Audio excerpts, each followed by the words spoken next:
Hello students, how are you? I hope all you are fine. And we are uploading videos for the assignment which we are sending on your mobile as a homework. So in the previous video, you may say assignment number 17's video, we have discussed about uh, fiber to wool, means how we will get wool from the fibers. So today's topic of the third chapter, fiber to fabric, is occupational hazard and silk. Before I start the today's topic, let me recapitulate the previous topic. तो previous topic में हमने क्या क्या पढ़ा उसको थोड़ा सा recapitulate हम करेंगे. तो प्रीवियस टॉपिक में हमने क्या पढ़ी, we have studied different practices, अलग अलग प्रैक्टिसेस जो यूज होती हैं फाइबर से फाइबर को वूल में कन्वर्ट करने के लिए. और कौन कौन सी प्रैक्टिस थी, यानी हमने पढ़ा कि सबसे पहले तो रियरिंग पढ़ी थी, रियरिंग ऑफ शिप्स. रियरिंग के बाद हम क्या करते हैं, the herd of sheeps are undergo shearing, यानी हम सीयरिंग करते हैं. Shearing means cutting down their hairs with the help of machines and hair cutters. और सीयरिंग के बाद यानी जो अपर फ्लीस है, fleece means upper covering of hairs is remove, उसको रिमूव कर लेते हैं. उसके बाद उनको क्या करते हैं, हम शॉर्टनिंग करते हैं. शॉर्टनिंग यानी उनकी वॉशिंग करते हैं, ठीक है जी.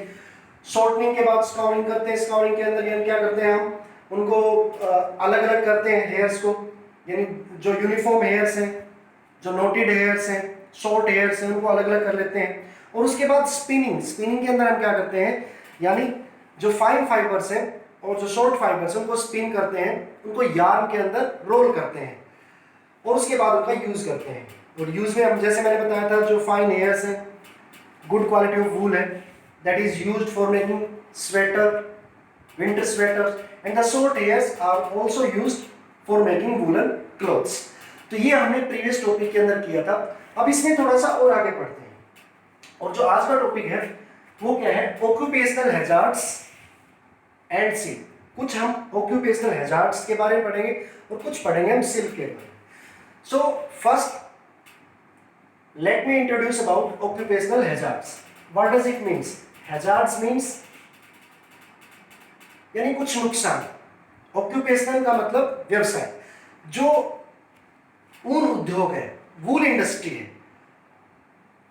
वूल इंडस्ट्री के अंदर क्या क्या प्रॉब्लम्स आ सकती हैं, क्या क्या प्रॉब्लम्स फेस करते हैं लोग जो उसके अंदर काम करते हैं, यानी इंडस्ट्री वर्कर्स के अंदर क्या क्या प्रॉब्लम्स हो सकती हैं. That's these things are termed as occupational hazards. Occupational hazards are faced by people working in any industry due to the nature of work. यानी उनके काम की वजह से वो प्रॉब्लम्स जो फेस करते हैं, जो डिफिकल्टीज फेस करते हैं, जो लाइफ रिस्क होता है, उसी को हम क्या बोलते हैं, occupational hazard. If you are talking about wool industry, sorters job is risky. sorters means जो शॉर्टनिंग करते हैं.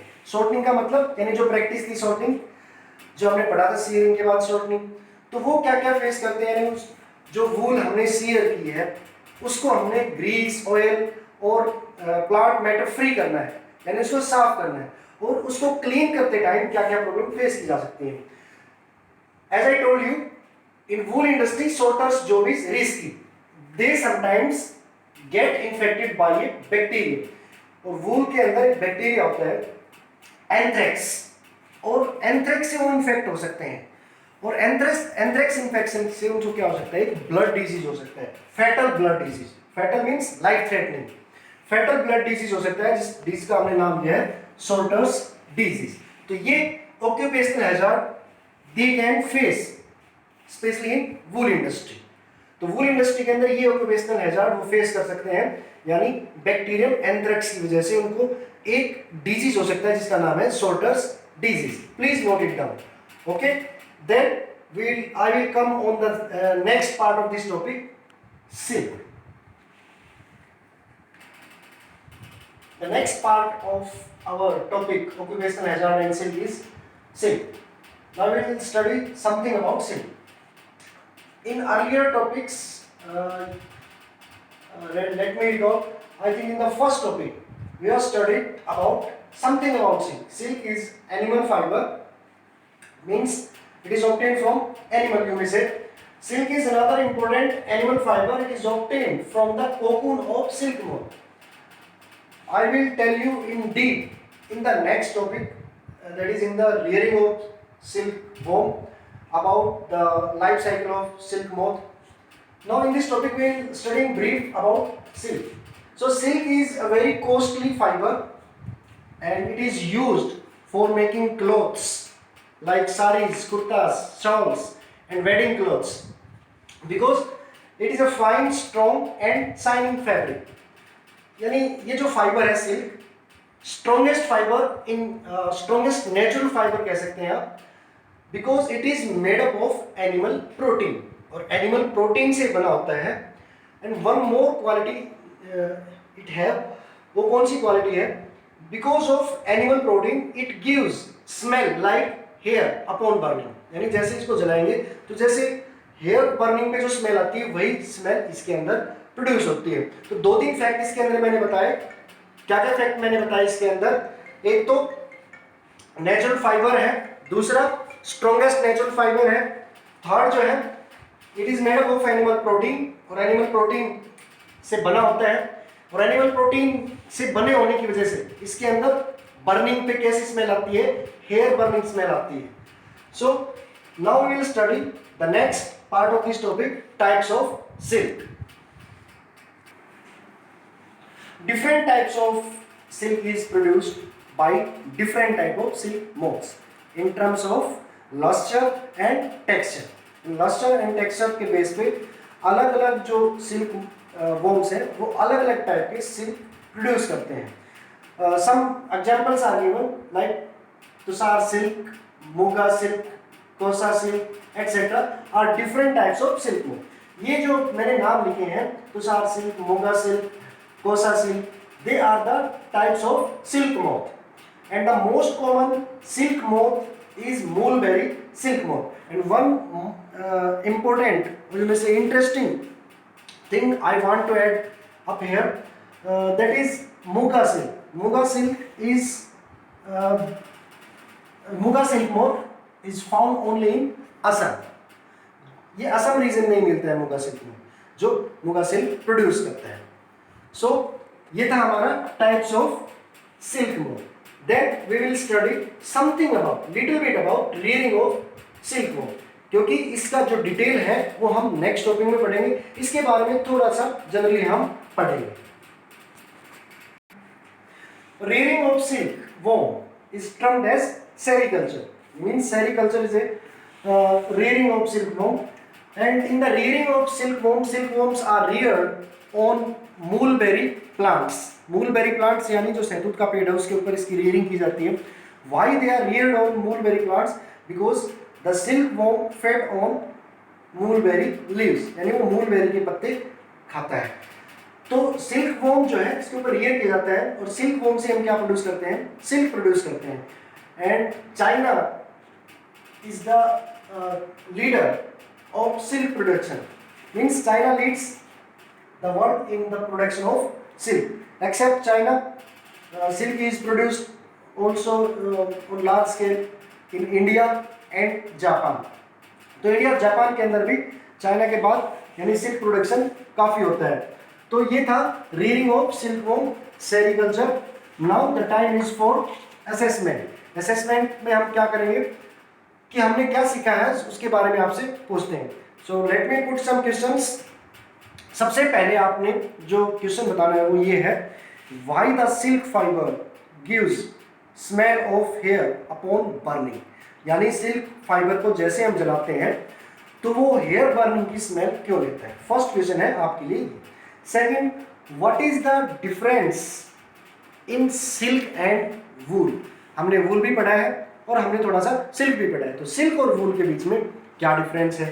थर्ड जो क्वेश्चन आपने करना है वो ये है, name some specific characters of silk.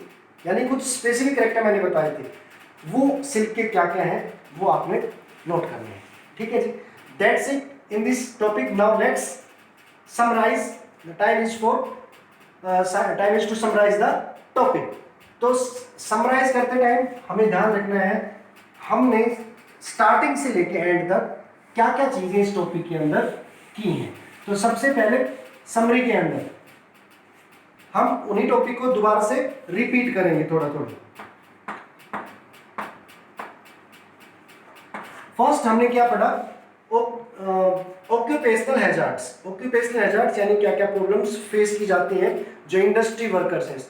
और if we are talking about wool industry, तो मैंने बताया था कि वूल इंडस्ट्री के अंदर जो सॉर्टर्स हैं, जो सॉर्टिंग करते हैं, उनके अंदर एक डिजीज पनप जाता है जिसका नाम है sorters disease. That is because of a bacterium anthrax. Anthrax की वजह से उनके अंदर वो डिजीज फैलता है। उसके बाद हमने बात की थी सिल्क की, यानी सिल्क क्या है? Silk is a another animal fibre, natural fibre, and silk is obtained from silk worm. Silk worm से प्रोड्यूस किया जाता है, that is found on mulberry trees. Mulberry trees के ऊपर होता है। और मैंने कुछ कैरेक्टर्स बताए थे, द स्ट्रॉन्गेस्ट नेचुरल फाइबर, ये सबसे स्ट्रॉन्गेस्ट नेचुरल फाइबर है सिल्क। और silk is costly fibre, costly fibre है because it is a cherished material and is used for making clothes like sarees, kurtas, shawls and wedding clothes। यहाँ पे बहुत ज़्यादा use होता है।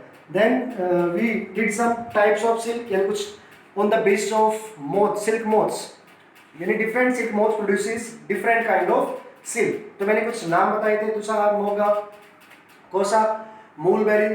मूलबेरी silk moth is common silk moth. और इसके बाद अलावा मैंने एक इंटरेस्टिंग फैक्ट भी बताया था कि Muga silk is found only in Assam region. Assam region के अंदर वो मिलता है। Then we did rearing of silk worm, sericulture। We define sericulture। Sericulture means rearing of silk moth on large scale to produce silk, is termed as sericulture। Sericulture के बाद हमने क्या किया था, यानी rearing of silk moth के अंदर कि इनकी rearing करते कहाँ पे हैं? कहाँ पे करते हैं? On the mulberry trees। mulberry trees के ऊपर इनको rear करते हैं। क्यों करते हैं mulberry trees के ऊपर इनको rear? Because silk worm fed on mulberry leaves। mulberry leaves के ऊपर ये जिंदा रहते हैं, उनको खा के जिंदा रहते हैं। ठीक है जी। उसके बाद लास्ट में आता है हमारा नाम, the term is of homework. Homework की टर्म। और होमवर्क पे आपने क्या करना है, जो आपको होमवर्क असाइनमेंट सेंड किया है उससे रिलेटेड जितने भी क्वेश्चन हैं, इस टॉपिक से रिलेटेड जितने भी क्वेश्चन हैं वो आपको सोल्व करने हैं। That's it from this topic. और next topic in the next video. For them bye and thank you.